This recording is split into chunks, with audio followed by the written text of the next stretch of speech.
The following is a special presentation of Tony Kurre Radio. Take it away, man. I've got some ideas, some things, but I'm going all you. Well, maybe these will intertwine because we don't have to spend a lot of time on this. But I had a really interesting experience Saturday night that I kind of wanted to get your reaction to because I think it's kind of along the lines of a lot of the things we kind of skirt around a lot. Okay, great. So awesome. Go ahead. You're rolling. All right. So, Tony, Saturday night, I retire after a long day of Kentucky Derby and horse racing and watching my predictions come up a quarter of an inch short as Sierra Leone made his big run down the stretch and missed by not even 6 inches, 3 or 4 inches at the wire.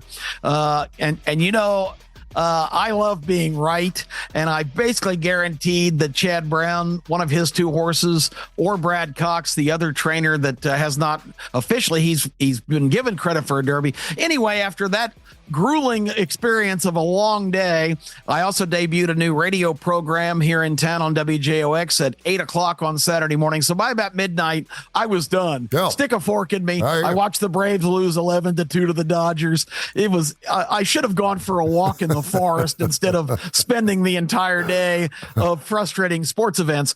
But I go to bed and I went pretty much right to sleep, but I had an experience that I don't remember. Maybe it's happened to me before, but I had a very interesting experience. And I don't know if it was a dream. I don't know if it was deep inside my own personal that this thing just came out psychologically, but I woke up as I frequently do at 3:30 or 4 in the morning, because at this age, nature calls a lot and requires you to stagger into the adjoining room and take care of some business.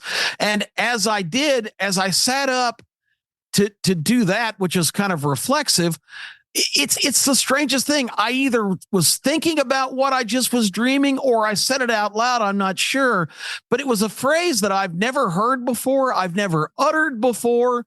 And it's really been on my mind now for the last day and a half, but all I said, and I think I said it out loud. I said, follow your talent. Now, I wanted to get your thoughts on that because was that an internal message from me? Was that somebody from beyond in the heavens to give me a message they thought I needed? Because I think I'm a person that functions a lot on my logical mind, but I'm also driven a lot by my passions and my heart and all the things, follow your passion, listen to your heart, embrace your desires. I think I've been influenced by that, but think about that phrase where the hell did that come from? Follow your talent.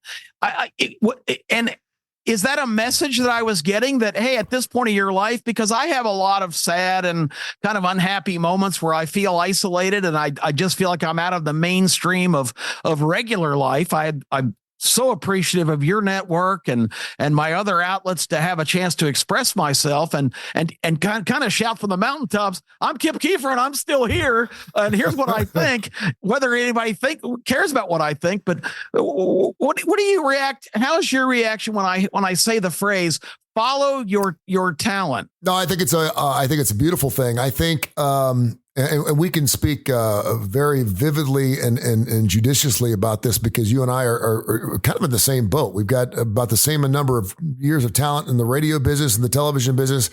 And not to mention, of course, we love our sports and we're also about the same age and we both are divorced and both have children. So we're a lot alike in a lot of different ways. And I feel that sense of isolation as well, of having just been divorced about 4 years ago. I don't take dreams, psychological, philosophical things like that happen to me in my life lightly. I think when you're having a dream when you're 25, it means a lot different stuff than when you're 55. There are also parts of my dream sequence, and it's almost cyclical, where I will have dreams about things that are totally outside my subconscious that I don't even know why they would be in my brain. I've got things that are usually, and this is what most people, I think, dream about. 90% of people dream about things that are just outside their subconscious, something that may have happened 3 or 4 months ago that they haven't really thought about, but is tucked back in a little wallet back in your brain. It's utilized by some type of brain current and somehow put in with 4 or 5 other different weird things. And that's why you have a dream about riding a roller coaster at Six Flags, sitting next to a dinosaur, and seeing your old girlfriend eating a popcorn shake or something. All these different things come together to try to create this weird story.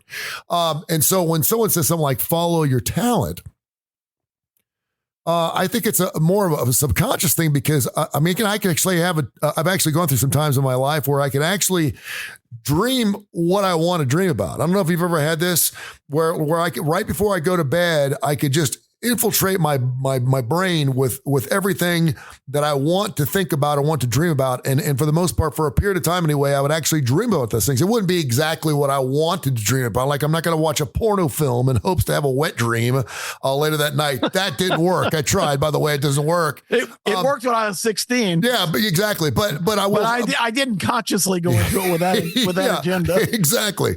And that was probably better to know it wasn't coming as opposed to it actually coming itself. And my mom still couldn't figure out what happened. She just thought I went to bed. Anyway, yeah, I thought I needed to go to the hospital. Exactly. My whole thought process here though is when I fall asleep in my chair, I inevitably will have some type of thought subconsciously or some type of dream sequence that has to do with what I'm watching on television.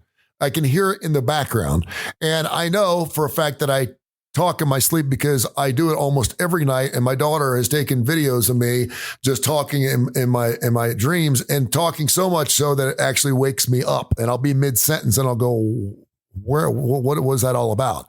I think when you're talking about your talent, I forget the apostle that was it Paul, the one that broke down the dreams in the Bible. I'm not going to say that I can decipher dreams. I will say this.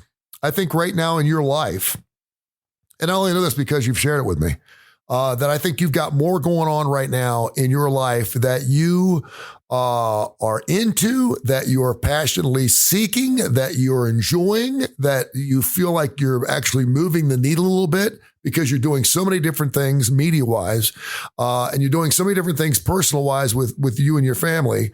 And I think all those wonderful things are kind of come to the top. And I think this is just of something that maybe you've thought in the back of your brain.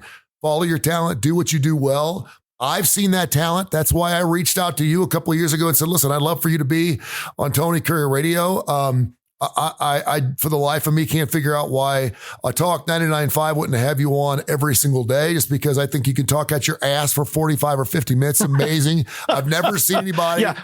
I've never seen anybody. When you just said, I've just touched a third of what I wanted to say, I was thinking to myself, okay, go another 3 hours, man, because I want to hear the rest of it. So I see that in you. And I don't think people realize just how incredibly in depth and difficult it is to have your mouth moving that fast, that long, without losing track of where you're at. It's amazing. And you're in your 50s.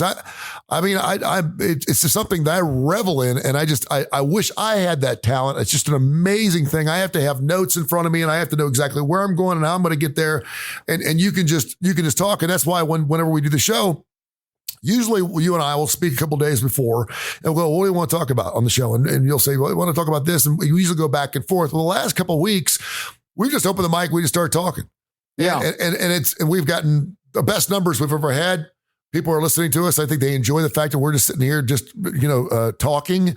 And I think that's sometimes what a great show or a great podcast can be.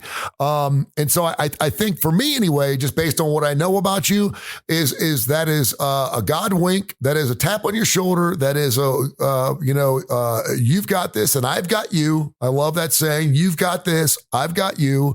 God saying, hey, follow your talent, keep doing what you're doing, and good stuff is not only here, but it's more stuff's on the way. More blessings are coming your way. Well, I mean, I appreciate all of your unbelievably kind words. It's very humbling coming from a guy I consider to be the prototype professional broadcast entity. Because don't sell yourself short, my friend. You are the co-star of I haven't even counted, but it's got to be 12 or 13, maybe 15 different programs on your radio station. And it's all across the board from pet issues to, of course, one of your great specialties, rock and music and performers, all of the great network of folks you have. So for you to have that kind of range, again, don't sell Tony Kurre short, because you are a phenomenal talent in what you do and how you can acclimate to any situation. And even this show with Keefer and Kurre, because you had no idea where I was going to go with this today. No. I do want to say real quick, you mentioned dreams, and I know this had to have emanated from some kind of dream. You know, the recurring dream I have, Tony, and maybe again, this is a God shot to kind of put things back on course for me. I have this dream all the time, and it's not the same dream, but it's always the same theme, that I'm finally getting to do something that I just desperately want to do. I'm getting to play Augusta National, for instance, and I'll arrive and I'll get to the tee box and I'll start looking for my clubs, and they're not there. They're back in the clubhouse. So I have to run back and I go down a hallway and I start going in rooms, and I can't find the locker room or the storage area. Next thing you know, I'm in somebody's basement. Frequently a childhood friend of mine, Jim Hevern, he had a family of 7 kids. I wind up back at his house in this big communal kind of thing. I always get on the brink of getting to do something that I really want to do, and then I get sidetracked and lost, and I don't get to do it. And that's got to be and any number of circumstances, whether it's a sporting opportunity, it's a big speech I'm going to be able to address a giant hall. It's always something that I aspire to do, that I get it gets nipped, in Barney Fife language, it gets nipped in the bud at the last second because of some kind of stupid detail, and I get completely sidetracked and lost. And maybe I was having one of those kind of dreams, and I like to think that this was a heavenly intercession to say, look, you got to stop worrying about all the things that you feel like you would really love to do and are being denied doing. I think people that say, again, I think the powerful things in this, Tony, are, they listen to your heart, follow your dreams, embrace your desires.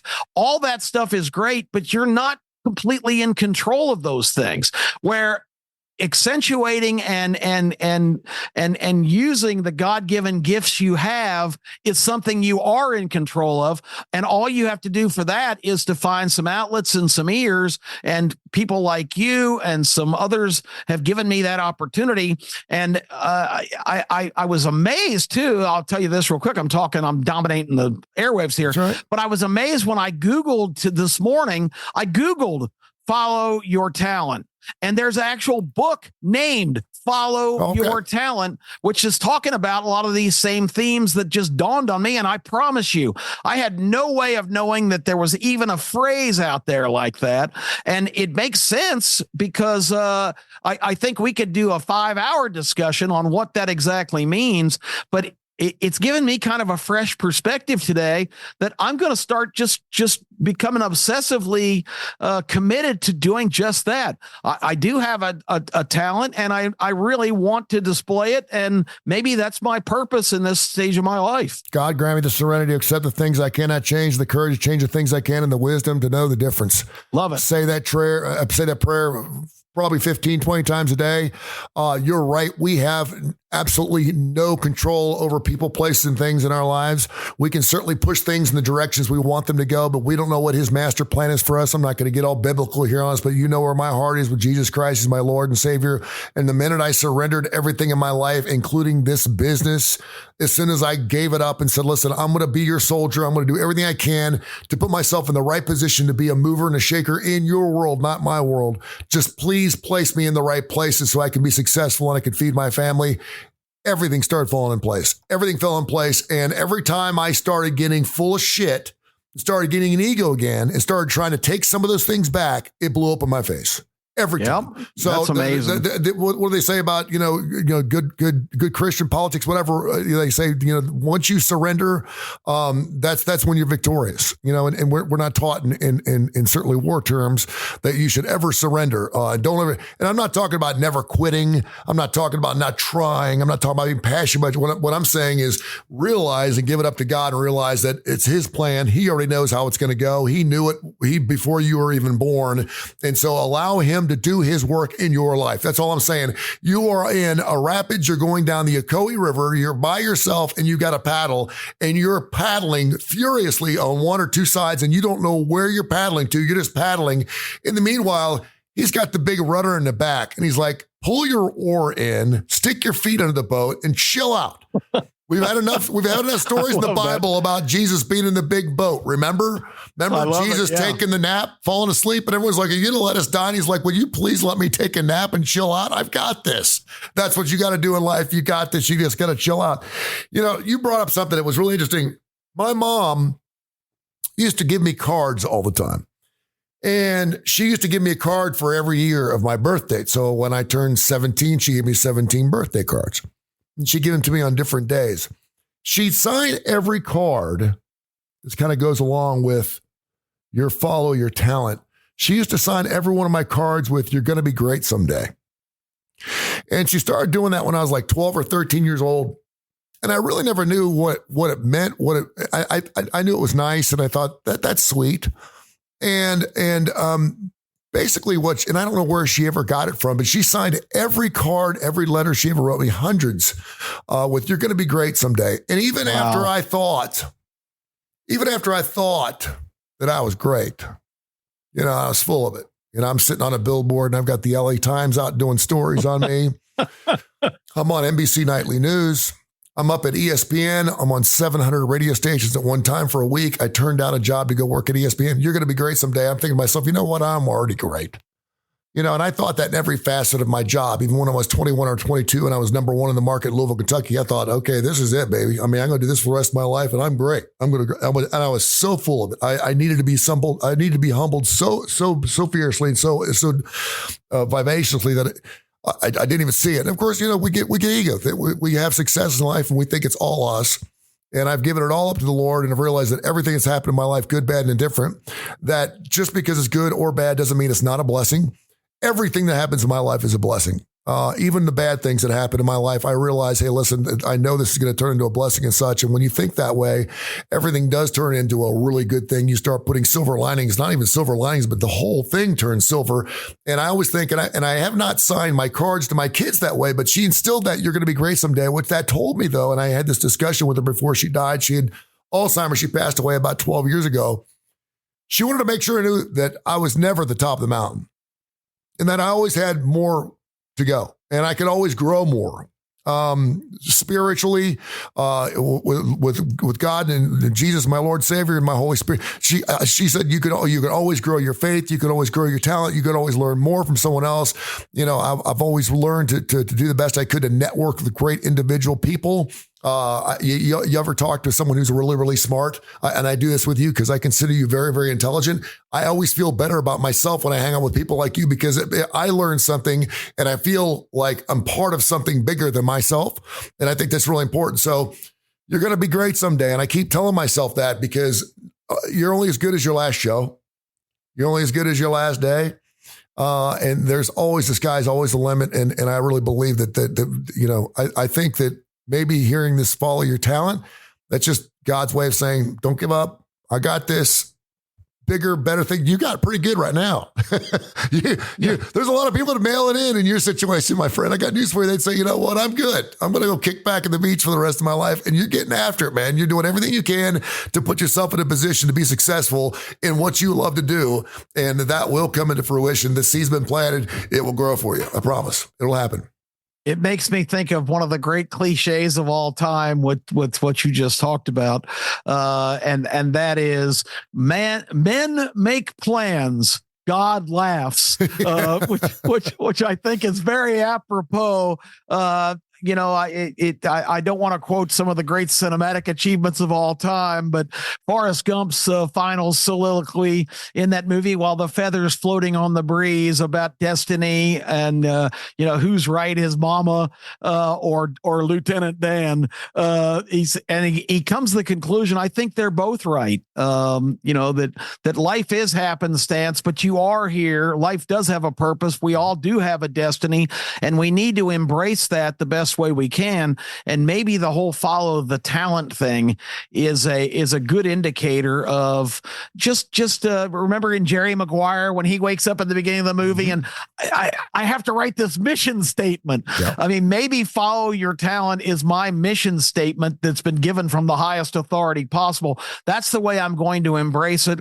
So I appreciate anybody who listens to my ideas, my opinions. I try to be base that not on just ideology, but I talked about in today's Need to Know the absolute necessity to have some understanding of how we've arrived at the point where we are. And I just can't believe I even mentioned my own sons say, "Oh, we don't like history; it's boring, yuck." And those are Kip Keefer's products, who are so much like me in so many other ways. But I really think that step back, think about things in perspective, think about the events that have occurred that have led us to the point where we are now, because I don't think we can have perspective unless we understand that. And that's one of the things that I really try to include every day in everything I do, whether it's sports or news or politics or world events, geopolitical stuff. I really think we need to have that foundation, and I would urge people to educate themselves before they speak out on things, because if you don't have basic knowledge about what you're talking about, you're just kind of wasting everybody's time. You're right on, brother. And again, we couldn't do it without the great people behind us. You heard the old saying, behind every great man, there's a wonderful woman or a great woman. We're going to remember our mamas coming up this weekend. We have our big show coming up on Saturday, 10:30, 11 o'clock on ABC 3340. It's called The Starting Lineup. You never knew who's going to be on the show. This week, we're going to have Stuart Rome, the Woodhouse Day Spa, who actually was on our show about 6-7 months ago.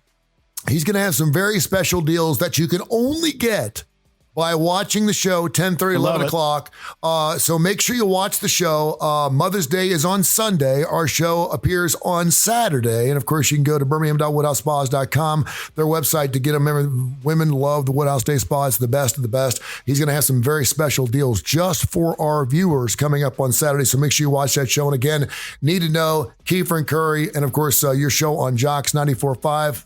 That was a very special place on my heart for that radio station. Spent many, many years there. So keep doing your thing, and we'll get ready to knock it out on this Saturday morning. Okay, brother? Yep. Tony, I suspect that a lot of people listening right now have gone, oh, shoot, it's Mother's Day this weekend. This is good. This is the perfect solution. I have given gift certificates for spas and day spas and different things like this for many, many years. A lot of because it's really easier than shopping a lot of times. Mm-hmm. You can just click a few things and send it. But I have never, ever gotten any negative feedback from anybody I've ever given a whole day and shoot the works. This is your mom. Yeah. Give her, don't just give her $100 where she can go and get her toenails done. Give her a $400 or $500 gift certificate.